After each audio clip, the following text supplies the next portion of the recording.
fahasivy farany vahaolana momba ny resaka jirama. Rahantsika mahita moa zany fa tena mijaly tanteraka atsika amin'izao fotoana izao resaka jiramaty. Ary be dia be ilay resaka jirama amin'izao fotoana izao tena délestage manerana ny nosy, ary maro ny vahoaka mitaraina momba ny resaka délestage. Dia izany nefa mahita solution an'izay zavatra izay, satria izany no men'i Jesosy Kristy toro-tsaina momba ny resaka fanavaotam-pirenena momba an'izay. Satria misy fotoana moa Jesosy niteny tamiko hoe eo nge Jesosy raha ohatra ka ataonao balazy ireo renirano ngeza be ireo, reo ahafahana mahazo herinaratra tena matanjaka be zany. Zany hoe misy zany solution momba ny resaka jiro sy rano, fa tsika mihitsy zany nampijaly tena. Dia izy koa moa zany mety samy resaka fahatrana rehefa mandinika ao zany. Ka manana vahaolana zany tsika amin'ny resaka fanjakam-pisoa momba ny jirama.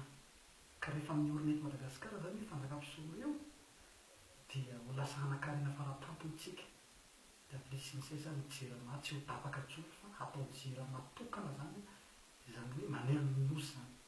Dia tsy ho ela zany dia tsisy intsony délestage, tsisy intsony fatapatapahan-jiro, ary ny jiro ampiasaintsika dia jiro malagasy fa tsy jiro any vazaha, fa antsika mihitsy ilay izy, orinasantsika ary antsika.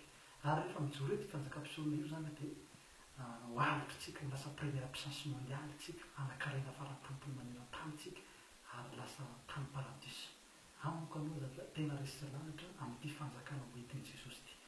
Ka raha tonga zany ny propagandin'i Jesosy Kristy hoe fidio Jesosy filoha Madagasikara dia fidio izy.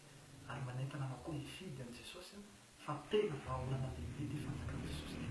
Makasitraka anao zany handray anjara amin'ny fifidianana an'i Jesosy. Misaotra tompoko ny raharahatra.